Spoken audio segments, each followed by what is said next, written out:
A big hello and a warm welcome to all of you amazing and beautiful people out there. Welcome to my channel. Now in this session, we have a very beautiful message that focus on the ones who love you unconditionally or focus on the ones who don't judge you constantly. Okay. Now these are two things that most twin flames have to go through in this journey, in the ascension journey. They somehow attract people who judge them a lot. Like they are going to check the statements, they are going to feel offended for little small things. Because see, when we love someone, even in this case of DM and DF, usually the one who has the masculine energy is the one who gets offended very easily because their ego is very high. A lot of people think, okay, all females have feminine energy and all males have masculine energy. That's not how twin flame journey works. And this is something which you can only understand, you can only figure out when you put in a lot of years into your inner work. Okay. So I've been, I've talked to people who tell me that I ask them, how did your breakup happen or how did you enter the separation phase? So they say that I said a few things to my guy or to my girl and whosoever they were involved with, and that's it. All hells broke loose after that. So when I'm sweet and nice and I use a certain type of tone with them, at that point in time, it's okay. Like they are okay. So basically they want you to talk in a certain manner. They want you to use certain style of speaking or certain type of vocabulary, which they like. There is a certain amount of judgment that is being thrown at the twin flame who is doing inner work. And sometimes the twin flame, because they are more focused on the negative energies, negative experiences, they cannot catch that, they are tilting or dwindling more towards these thoughts and these words. The masculine or the one who has more ego, the one who's running away. See, because runners come in all shapes, size and form. And this is my experience. You offer something nice to someone, they don't want to do it, they'll come up with tens and hundreds of excuses. They will find fault in whatever you say to them. They will judge you. They will get offended by you. They will blame you and they want to walk away. Because actually it is not you who's offending them. It is that particular task or it is particular expectation that is offending them, which they are not ready for, and you need an excuse to walk away from it, So the ego is so high that even if you are going to say the correct thing to them, even if you are going to speak the truth to them, they will not like it. As I said that, one of the person had shared an experience with me that they were just about to get married to someone, okay, to that person who they really loved and was everything for them. The runner basically, the male and the runner. Now, all the preparations are being made and everything has been done. But you can sense negativity is something that you can sense from a distance, okay? You know that this person is negative, depressed, unhappy, whatever. But you don't have to focus on them. The problem with a lot of people are doing inner work is that they focus on them. So maybe this person was focused on that person and, they wanted them also to be equally happy, to be equally excited, to be equally thrilled about this new opportunity or new life change or something big has been thrown to them by the universe. But if somebody is not ready, please understand, if somebody is not ready, somebody is not in receiving energies, what can you do? The problem appears when you want people to be a part of something good and they are not ready for it. You can't force it on them. It's not their vibration. So she could see that he was sulking and he was unhappy and the date is approaching, the ceremony is supposed to happen, all the preparations are being made, the money is being put, and this man doesn't have to do much, doesn't have to do anything, literally. He just has to be a part of it. But he was not being a part of it, he was sulking or maybe he was acting like he was very nervous and he was not prepared, but he wasn't saying it through words. It was the energy. So this girl, she walked up to them and she asked him like, what's your problem? Everybody is happy, I am happy, we have waited for this day or this time. Now that everything is falling in place, why would you do this? Why are you so upset and this and that? He started saying things, like, I am feeling this and I am feeling that. So this girl, she lost it. She lost her patience. She lost her cool. Like, how much am I supposed to do for this person? They only want benefits. The runners always want benefits. Keep them happy, give them the benefits, show them how they're going to profit, show them how they're going to win, show them how it is going to change their life, keep smiling. They don't want to take responsibility, they don't want to be ready, they don't want to do anything. And as soon as they feel that, okay, there's too much of a commitment, there's too much of a responsibility, I need to get out of my comfort zone, I need to do this, I need to do that, secretly they want it. This is the problem with the runners. And when she said all those things to him, which are actually true statements, there's nothing wrong in it, whatever she said, he started picking on to her, like, how could you speak to me in this manner? How could you speak to me in this tone? I don't like the way you're talking to me, you're disrespecting me. So he's actually forgetting what all he has been putting her through for such a long time. For such a long time, all the things he has been doing, sulking, being negative, and also complaining at the same time. Constantly complaining, constantly being like, this is not good, that is not good, blah, blah, blah. All those things. And now when she loses her cool, because, it's a human being, you're talking to a human being. A human being is doing everything for you. Everything that will be good for you, beneficial for you. But you don't want it. You don't want to take it. You don't want to accept it. And then you blame them for being honest, and you blame them because they show you the mirror, because this girl said that, look, you are not even, capable for it. You don't even deserve it. You don't deserve what you're getting right now. That's why you're not ready for it. And you know it. So instead of, saying the truth that, what, I cannot do this, I cannot be a part of this, you have been delaying it, you have been dilly-dallying it, and now you are acting so negative and so frustrated that I have no option but to walk up to you and ask you, do you even want to do it? Because most runners, they just like the vacations, they are into addictions. And it's not that we have not been, anybody who's in chaser energies or merge energies also, in the past, even you have, run away from certain things, so you know what running is all about. So she decided to let him go. She said, no more ceremony, no more this, no more that, whatever money has been invested into it, put into it, spent into it, it's okay, let it go. Don't care about it. I don't want a person who's constantly sulking. And still, after everything was, annulled, this person would not walk up to her and say, hey, I think you must be hurt too. I think you feel bad too. Let's just be like together in a different way. Maybe we'll work it out. Instead of saying that, he was still sulking that why did you say words that offended me? Why did you speak the truth? The damn truth. The fucking truth. You spoke the fucking truth. How dare you? How dare you? Your words were so like this and that and blah blah blah. Everybody wants to, have someone who's constantly gentle. These are the people who are over pampered. They constantly want gentleness, politeness, sweetness, calmness. Oh, come on. Give it a break. Give it a break. Life is not like that. Life is not all roses, bed of roses. Life is struggle. Life is hard work. Sometimes you need to look for the pearls.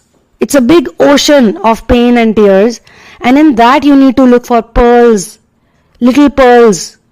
Collect the pearls. And that too pearls which are naturally created and given to you. Nowadays we have pearl factories where they torture the oysters so hard and so bad. It is really pathetic to see it. Just to get some pearls, they keep poking some sharp object into the oysters, and because of that tension they produce the original pearls. This channeling is extremely important for two reasons. Because one message is that focus on those who love you and don't judge you. Because those who love you will only focus on the love and the affection and the concern and the respect you have for them, and those who don't, those who have a huge, strong ego-based programming is still very active in them, they are going to keep fighting about discussing the words. They will not listen to the context. They will only listen to the words, and that too because they want to find a fault. They want an excuse to run away, and they want to hide their own incompetencies. Twin flame journey, the ascension journey is so beautiful actually. The reason why I always say that I am very fascinated with this whole research, because it keeps teaching me more and more, and I want to share it out with others, and I want to empower everyone. If you watch documentaries like John of God, Our Father, Nityananda, Jimmy Savile, there was one very famous celebrity in UK. He was not only famous, but he was very rich. He had a lot of power on people. He was given love by the Prime Minister of that time, Margaret Thatcher. He was going to the Queen's Palace. He was hanging out with all the celebrities. And he spoke very nicely. He would always crack jokes. He was always very sweet on the face. Always saying things to people that they wanted to hear. And for 80 years he continued. Like for 80 years there was nothing that you could actually point at this man. And later on it was found out that he was a serial sexual abuser. He was a pedophile. And he had done such heinous crimes that was difficult to even swallow or digest. There was a time that he was even given the knighthood. He was literally given the title of Sir. So from being Jimmy Savile, he became Sir Jimmy Savile. And he was doing a lot of charity work for the mental institutes, for the underprivileged people, for the teenagers, for the children, for this, that. You know, these people who are either celebrities or godmen, they have such a big personality because they are so nice on the exterior, you know. They are so perfect on the exterior. Look at a person like Nityananda, an Indian man who started very young. At the age of 24, he had started wearing those orange clothes and simple room he used to have with Rudraksh malas. And later on it was found out that he was having sex with many men and women, not just women. Even men he was molesting, and men he was robbing their faith from them.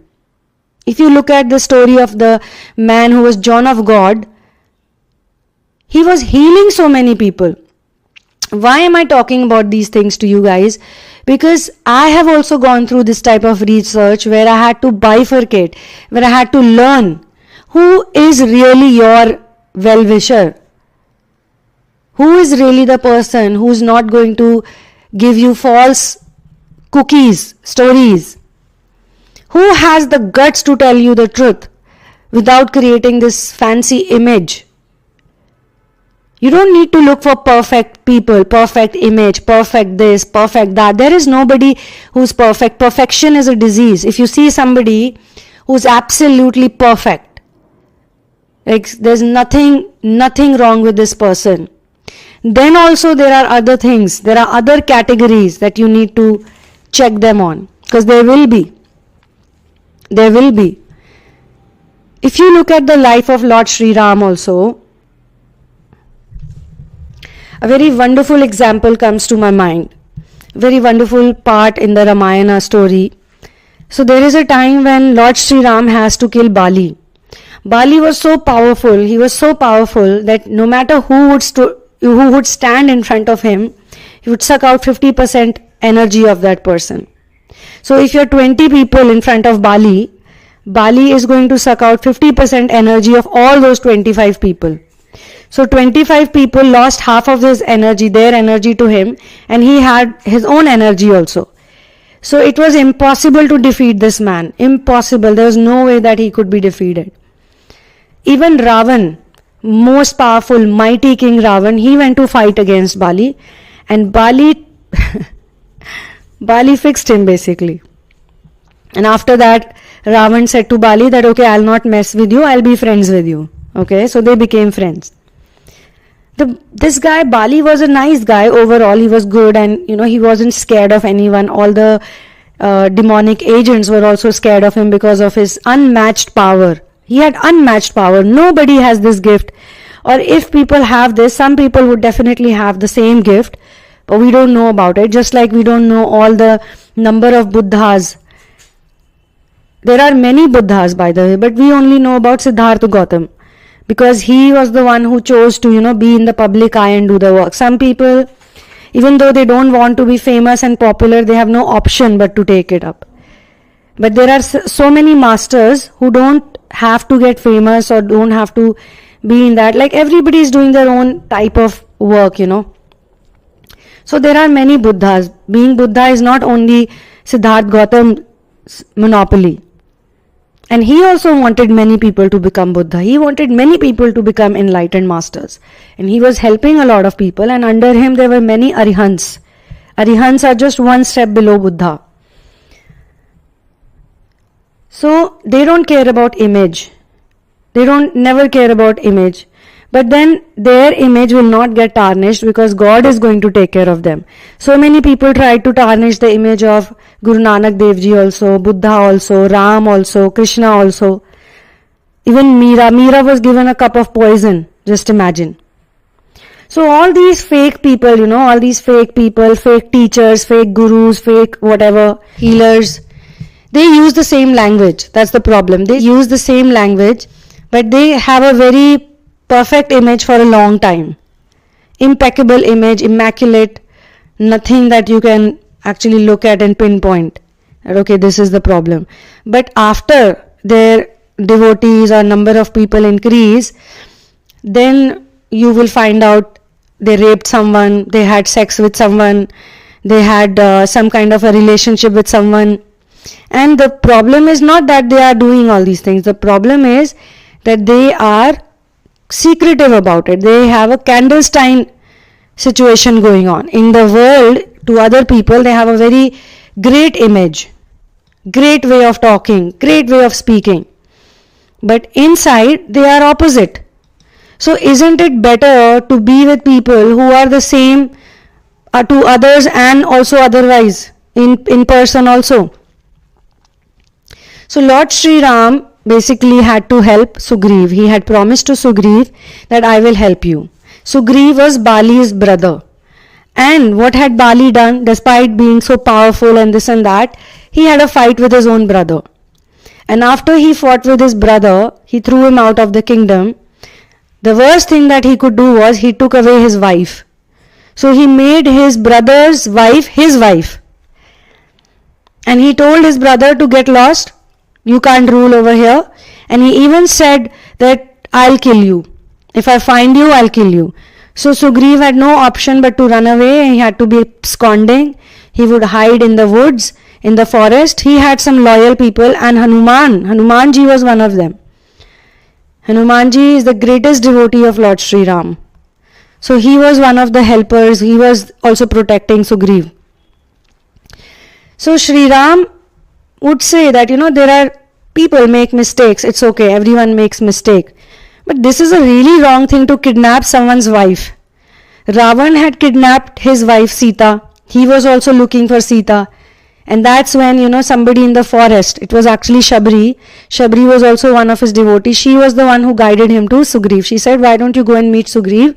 He used to be the king, but now he is also trying to get his way back somehow. He is going to help you. He has a big army of monkeys. He's the king of monkeys. So Ram says, okay. Lord Shri Ram says, okay, I'll go and meet him. And he goes looking for him. So when they meet each other, that's when they become friends. They say, okay, we'll help each other. You help me and I'll help you. So first you help me because you are in this situation. So my brother has kidnapped my wife. He has thrown me out of the kingdom. I need your help to put an end to his torture. So Ram said, okay, I'll help you out. And once I'm done, after the rainy season, because in the rainy season, all the animals, all the forest animals, they go into hiding. So once the rainy season is over, that's not even the right time to do any work. Then I'll contact you and we'll collect again and we'll do whatever the next steps are. Okay. He somehow found out, by the time he knew that Sita was kidnapped by Ravan, he did not know where she was kept. So later on, and there were some other ideas, some other clues also, but Garud had already told him that, your wife was kidnapped by this man Ravan. So somehow you have to enter his place. And at that point in time, Lord Sri Ram was on foot. He had to walk all the way to Lanka because he was in exile at that time also. If a man be a king or a crown prince, if he is on exile, he cannot take help from anyone. If he wanted, maybe he could have broken that, but he did not. So Lord Sri Ram said that whatever my condition is, my situation is, in this only I will make the most. I will create the resources and I will kill Ravan, and I'll bring my wife back. But when he met Sugriv, he felt that, okay, first let me help out Sugriv. And Sugriv and Bali used to look like twins. They were very identical. Both of them were from the monkey clan, half monkey, half human. And then they looked very similar, same height, weight, build. So they devised a plan that Sugriv will challenge Bali, and when Bali will come out from the hiding or come looking for him, that's the time Sri Ram will kill him. Just before all of this could happen, Lakshman, brother of Sri Ram, took him to one corner and said that, brother, if you are going to help Sugriv today, you are going to kill Bali, because nobody else can kill Bali. Bali can only be killed with some kind of a plan like this, where he would be busy fighting with Sugriv, and without his knowledge, Ram would kill him from the other side, would use the arrow to do that. Back in those days, they used to have bows and arrows and those things as weapons. Swords, bows, arrows, and so many other magical weapons also they had. So Sri Ram said that, look, this is what I have to do. This is the best way. I have already promised him. And he's going through a lot of pain. He loves his wife. He's loyal to his wife. And it must be hurting him so much to be thrown out, to be taken away, or to be living in danger like this every night and every day. And especially when he was not even at fault. Sugriv was not at fault at that point in time. There was a misunderstanding that happened between Bali and Sugriv. But Bali was not willing to listen. Please remember always, whenever there is ego battle, whenever there is ego problem, misunderstanding can never get cleared. You can type long messages, you can type short messages, you can write a love letter, or you can write anything, you can write a novel. But if someone does not want to clarify the misunderstanding, it is all futile. That's why we tell you in the twin flame journey, let it be. Let time be the teacher. Time will teach them their lesson. They will know with due course of time that, you know what, this person was not a wrong person. I was the one who was the wrong person because I was not understanding their gesture or their love. With time you learn the lesson, and again I am speaking from my personal experience. My personal experience with many people, it has been like that. I have learned these things. Some of the good people, even I have, misunderstood them, did not understand, they love me, they care for me, and I was running after all the fake people, sweet talkers, soft talkers, polite talkers, blah blah blah. It doesn't work on this planet. This planet is a combination of good and bad. You need to get out of good and bad, and for that there will be times when you have to be bad to people, and there will be times when you have to be good to people. But this is the thing that we need to learn, who to be good to and who to be bad to. Who is the one we need to be good to? We need to find that out. We need to learn that from our own experience. So at that point in time, Lakshman said to Rama that, brother Ram, don't you think you helping Sugriv and you killing Bali like this is going to spoil your image? In the times to come, in the next few thousands, hundreds years to come, people are going to say that, oh, what type of person was Lord Sri Ram? Perfect man, because he was called the Uttam Purush, perfect man. That's why I use this term, perfect man. Perfect men and women actually there are many things that people would debate on, that these things were not perfect about them. Then why would you call them perfect? You call them perfect because of the same reason that they are not trying to be perfect. They just want to do the right thing in the right time, in the right context. For them, it doesn't matter if it's good or bad. It will be good for their image. It will be good for their popularity scores. So Ram said, okay, let people think whatever they want to think about me. I don't care about my image. I just want to do what I promised, and this is the best thing to do in this situation. We need to help Sugriv. That's all I care about right now.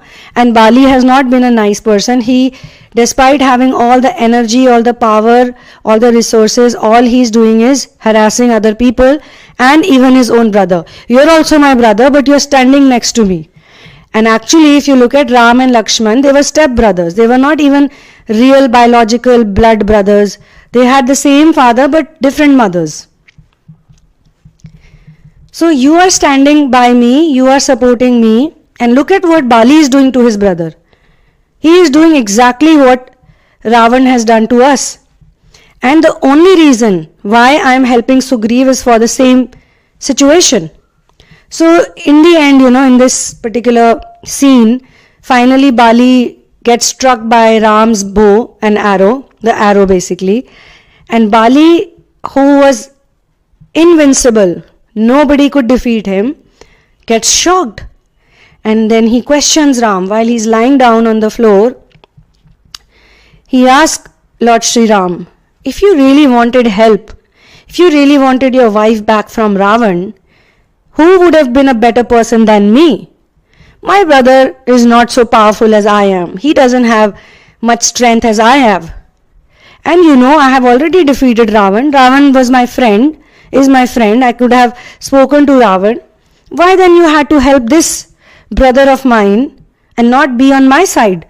You could have straight away come to me asking for help. You could have showed me your powers, and I can now see your power. You are a very powerful man. You could have come to me. I could have helped you in a second.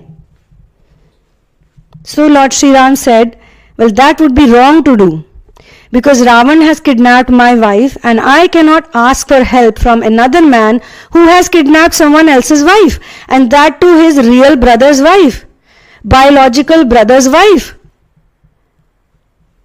How can I take help from a man like you? You are no less than Ravan. You are just like him. I cannot take help from you. On the contrary, because I have the same pain as Sugriv, I feel what he is going through. And because I chose to be friends with him and help him out, this is the best thing I could have done. And even when he was challenging you, you were never willing to forgive him, or you were never to sit down with him on a table and discuss, clear your confusion, lower down your ego. If you want love in your life, then ego has to go. Ego cannot help you fall in love or love other people unconditionally. A person with ego can never love anyone. You know why? Because they cannot love themselves. If you can't love yourself, you can't love anyone else. You will be incapable of loving anybody else if you don't know how to love yourself. And this is a very deep discussion. I can really go on and on and on, but I don't want to deviate from this subject. So I'll stick to the message of this channeling. The message is focus on those who love you. If someone judges you, if someone misunderstands you, picks up your words and then keeps twisting them and points this, that, blah, blah, blah, and ignores your love, your actual context, puts you in those situations, don't feel bad. Come on. What is the worst that is going to happen? They'll have a poor image of you in their mind. Okay, good for them. If your masculine, the runner, looks at you like some evil witch, fine, let him do that. If you're not the evil witch, if you are the beautiful fairy who was extremely nurturing and loving and protective towards him, he will figure it out with time and he will meet some real witches. When the real witches will come in his life, he'll figure it out. So you don't have to worry. In the meantime, you live your life, you be happy, you do your things, and don't be codependent. Sometimes we go through these things because we also have codependent energies. We feel that, we should have someone else to do this with me or that with me. Someone else to share my happiness with, my joy with, my abundance with. But if the other person is not in those abundant energies, what the hell can you do? Can you do anything about it? If someone wants to not eat, can you feed them?